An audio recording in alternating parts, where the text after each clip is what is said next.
जय हिमालय, जय भारत। संसार भर में हिमालयी लोग यूट्यूब चैनल देख रहे आप सभी का स्वागत है और मैं हूं डॉक्टर हरीश चंद्र लखेड़ा। इस कालखंड में शासक वर्ग अपनी प्रजा को कई तरह की सुविधाएं देता है। टैक्स वसूल कर वह गरीब लोगों को यहाँ तक कि अब मुफ्त भोजन भी दे रहा है और कई तरह की सुविधाएं भी। लेकिन पहले ऐसा नहीं था। राजा और उसके सामंत अपनी प्रजा से विभिन्न तरह के कर वसूलते से, जिसमें अनाज का एक हिस्सा तो था ही, लेकिन और भी कई तरह के थे। हिमालय क्षेत्र में एक कर वसूला जाता था जो था घी कर, यानी जितना भी पशुपालन के बाद घी पैदा होता था उसका एक हिस्सा राजा को दिया जाता था। घी कर के प्रमाण कत्यूर राजवंश से मिलते हैं और अंग्रेजों के शासन तक यह कर लगता रहा। इसी बारे में मैं विस्तार से बात करूंगा, लेकिन तब तक आपसे अनुरोध है कि हिमालय लोग यूट्यूब चैनल को सब्सक्राइब अवश्य कर दीजिए, जिन्होंने अब तक ऐसा नहीं किया है या जो चैनल पर नए आए हैं। आमतौर पर एक कहावत है कि भारत में दूध दही की नदियां बहती थी।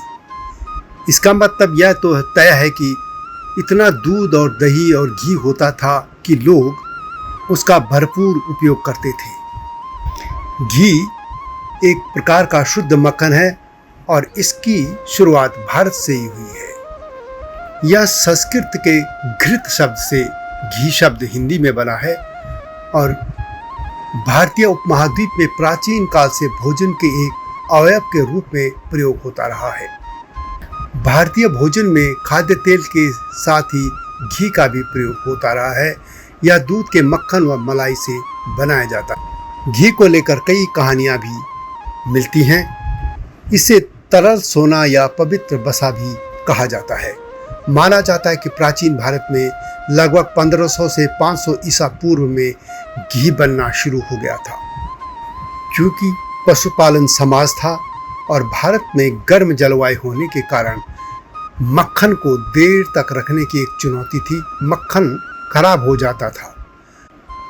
इसी कारण मक्खन से घी बनाने की प्रक्रिया शुरू हुई थी।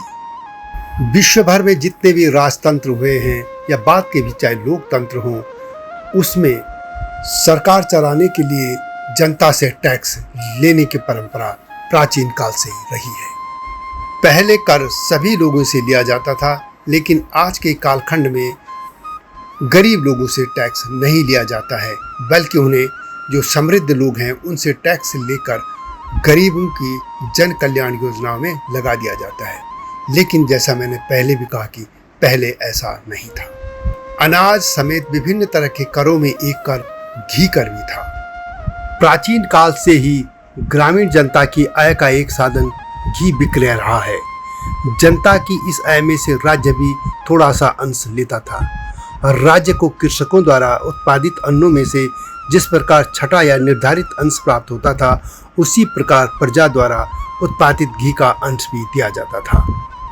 प्रसिद्ध इतिहासकार डॉक्टर शिव प्रसाद डबराचार्य अपनी पुस्तक कैथुरी राजवंश उत्थान एवं समापन में लिखते हैं कि जब गाय या भैंस ब्याती थी तो ब्याही गाय या भैंस के स्वामी के लिए यह आवश्यक था कि वह एक सेर या मानी या 8 छटांग घी राजस्व वसूल करने वाले अधिकारी के पास दे दे।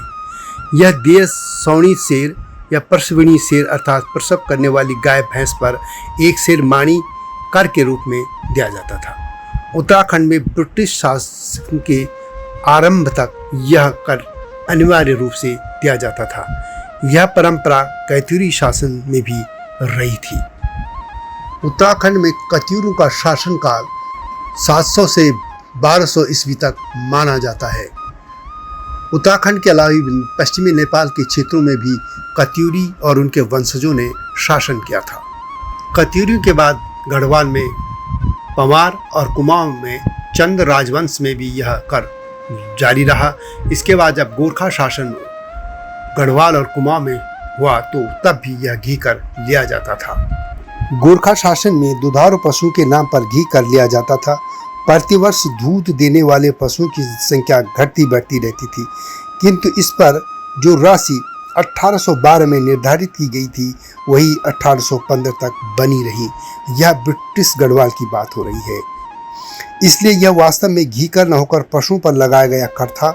विभिन्न परिवारों के पशुओं की संख्या में भी अंतर आता रहता था, किंतु कर की राशि एक बार निर्धारित कर लेने पर पीछे उसमें परिवर्तन नहीं किया जा सकता था। अन्य देयों के समान इस कर पर भी कोई निश्चित दर नहीं थी। भूव्यवस्था अधिकारियों ने अपने विवेक के अनुसार विभिन्न गरखों के लिए अपनी राशि निर्धारित की थी। ऐसा नहीं है कि यह घी कर सिर्फ उत्तराखंड या पश्चिमी नेपाल में ही लिया जाता था, बल्कि पूरे हिमालय क्षेत्र में घी कर लेने के प्रमाण मिलते हैं। हिमाचल हो या जम्मू का क्षेत्र, डुग्गरदेश या फिर नेपाल का पूर्वी क्षेत्र, वहाँ भी राजा लोग घी का टैक्स लिया करते थे, क्योंकि हिमालय क्षेत्र में जो भी लोग थे वे पशुपालक समाज से ही जुड़े थे।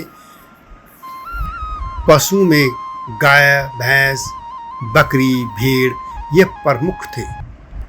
पशुधन होने के कारण घी भी बड़ी मात्रा में पैदा होता था और उसका एक हिस्सा टैक्स के रूप में राजा को दे दिया जाता था।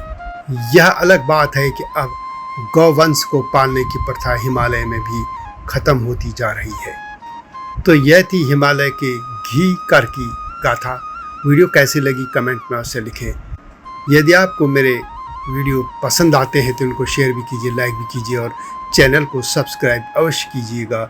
यह आपसे विनम्र अनुरोध है। आता हूँ नई गाथा के साथ, तब तक जय हिमालय, जय भारत। हिमालय पे पेड़ हो तो गीत गाएंगी नदियाँ, गीत गाएंगी नदियाँ।